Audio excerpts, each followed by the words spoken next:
మహిళా బిల్లు గట్టెక్కిన అధికార ఎన్డీఏ కూటమికి అనుకూలంగా లేని నెంబర్లు రాజ్యాంగ సవరణకు బిల్లుకు 2/3 వంతు మద్దతు కావాలి.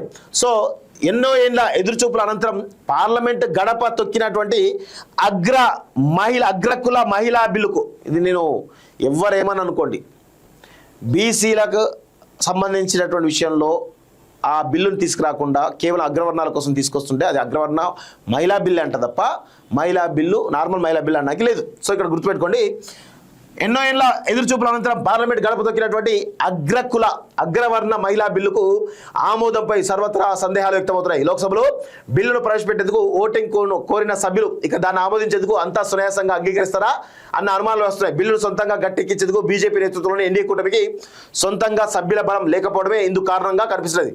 రాజ్యాంగ సవరణ అయ్యే మహిళా బిల్లు ఆమోదం పొందాలంటే ఉభయ సభల్లో 3/200 మంది సభ్యులు మద్దతు కావాలి. కానీ అధికార ఎన్డీఏ కూటమికి ఉభయ సభల్లోనూ అంత బలం లేదు. లోక్సభలో ఎన్డీఏ కూటమికి 293 మంది సభ్యుల మద్దతు ఉండగా ప్రతిపక్ష కూటమిలో 239 మంది సభ్యులు ఉన్నారు. 7 ఎంపీలు స్వతంత్రులు కాగా మరో 7 ఐసీపీ, ఎంఐఎం, శిరోమణి అకాలీదళకు చెందినవారు ఉన్నారు. వీరు ఇంతవరకు బిల్లుకు మద్దతు తెలుపుతున్నట్టు బహిరంగ ప్రకటించలేదు.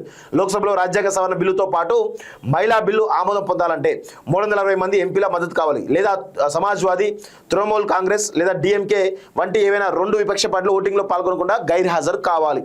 అప్పుడే ఈ బిల్లు ఆమోదం పొందే అవకాశం ఉంటుంది. సో లోక్సభలో 540 మంది సభ్యులు ఉంటే బిల్లు ఆమోదం కావాల్సిన 320 మంది, ఎన్డీఏ సభ్యులు 293 ఉన్నారు, ఇంకా కావాల్సిన 67 ఉన్నారు, రాజ్యసభలో 244 ఉన్నారు, 163 ఉన్నాయి, ఎన్డీఏ సభ్యులు 141 ఉన్నాయి, ఇంకా కావాల్సిన ఓట్లు 22 ఉన్నాయి. సో 100% ఇది ఎంతవరకు పోతుంది ఏందో చూడాల్సిన అవసరం అయితే ఉంది. సో అంత ఈజీగా ఆమోదం పొందడానికి లేదు. కాకపోతే చాలామందిని కూడా ఓటింగ్కి రాకుండా పంపిస్తూ ఉంటారు వీళ్ళు.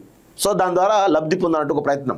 ఒకవేళ ఈ బిల్లు లోక్సభలో ఆమోదం పొందకపోతే వాటి రాజ్యసభలో ప్రవేశపెట్టే అవకాశం ఉండదు. రాజ్యసభలో ఎన్డీఏకు అనుకూలంగా 141 మంది సభ్యులు ఉండగా ప్రతిపక్షానికి 83 మంది ఎంపీల మద్దతు ఉన్నది. బీఆర్ఎస్, వైసీపీ, బీజేడీ, బీఎస్పీ, ఇండిపెండెంట్లు కలిపి 20 మంది ఉన్నారు. వీరి ఓట్లు బిల్లు ఆమోదానికి కీలకం కానుంది. ఎగువ సభలో రాజ్యాంగ సవరణ బిల్లు ఆమోదం పొందాలంటే అధికార కూటమికి 163 మంది సభ్యులు కావాలి. రాజ్యసభలో బీజేపీకి 107 మంది ఎంపీలు ఉండగా కాంగ్రెస్కు 28, టీఎంసీ 13, ఆప్ 10, డిఎంకేకు 8 మంది సభ్యులు ఉన్నారు. మహిళా రిజర్వేషన్ బిల్లు ఆమోదం పొందేందుకు ఉభయ సభల్లో తమకు కావాల్సినంత సభ్యుల మద్దతు లేదని బీజేపీ నేతలు ప్రైవేట్గా అంగీకరిస్తున్నారు. 3/200 మెజార్టీ అవసరం, లేకపోతే కష్టం అంటూ చూస్తా ఉన్నాం. సో ఇది 100% అగ్రవర్ణ మహిళా బిల్లు అనేది చాలా స్పష్టంగా మేమైతే చెప్పదలుచుకున్నాం. అందులో నో డౌట్. పునర్విభజనలో ఏ రాష్ట్రం పట్ల వివక్ష చూపం మహిళా బిల్లు వ్యతిరేకిస్తే మూల్యం తప్పదట. మళ్ళీ మహిళా బిల్లు వ్యతిరేకిస్తే మూల్యం తప్పదంటే నాకు అర్థం కాయింది. ఈరోజు మహిళా బిల్లు సంబంధించి మీరు అగ్రవర్ణ మహిళలకే అవకాశం ఉంటుంది తప్ప బీసీ మహిళలకే అవకాశం ఉంటుందా? ఈ దేశంలో 50% పైగా ఉన్నటువంటి బీసీలు, దానిలో 50% ఉన్నటువంటి మహిళలకు ఈరోజు 33%లో 50% మహిళలకు రావాలి, బీసీ మహిళలకు టికెట్ రావాలి. మరి అది ఇవ్వకుండా కేవలం అగ్రవర్ణ మహిళలకే, అది అగ్రవర్ణ మహిళల రిజర్వేషన్ బిల్లు తప్ప వేరే ఏం లేదు. అది గుర్తుపెట్టుకోవాలి, అది అగ్రవర్ణ మహిళల బిల్లు తప్ప.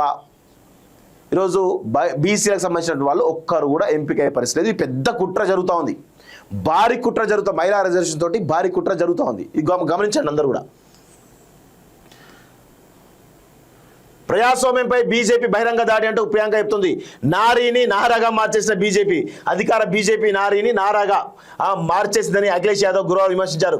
జనగణన జాప్యం చేసేందుకే మహిళా రిజర్వేషన్ చట్టానికి సవాలు తీసుకొస్తుందని ఆయన అన్నారు. లోక్సభలో జరిగిన చర్చల్లో అఖిలేష్ పాల్గొంటూ తమ పార్టీ మహిళలకు రిజర్వేషన్ ఎల్లప్పుడూ బలపరిచిందని చెప్పారు. ఆర్ఎస్ఎస్ ఉద్దేశంతో బీజేపీ మాతృ సంస్థ అధినాయకత్వంలో ఎందరు మహిళలు ఉన్నారని ప్రశ్నించారు. బీజేపీ దాని మిత్రపక్షాలు అధికారంలో ఉన్న 21 రాష్ట్రాలు, కేంద్రపాలిత ప్రాంతాల్లో ఎంతమంది మహిళా ముఖ్యమంత్రులు ఉన్నారని ఆయన ప్రశ్నించారు. సో డీలిమిటేషన్తో ముడిపెట్టద్దు అంటూ గోగోయ్ చెప్తున్నారు. సో ఇదంతా విషయం ఏంటంటే బీజేపీకి ఇప్పుడు ఖచ్చితంగా పెద్ద ఎత్తున ఇబ్బంది పడేటువంటి అవకాశం అయితే, ముఖ్యంగా తెలంగాణలో పూర్తి స్థాయిలో తుడిచిపెట్టిపోతుంది. అది గుర్తుపెట్టుకోండి.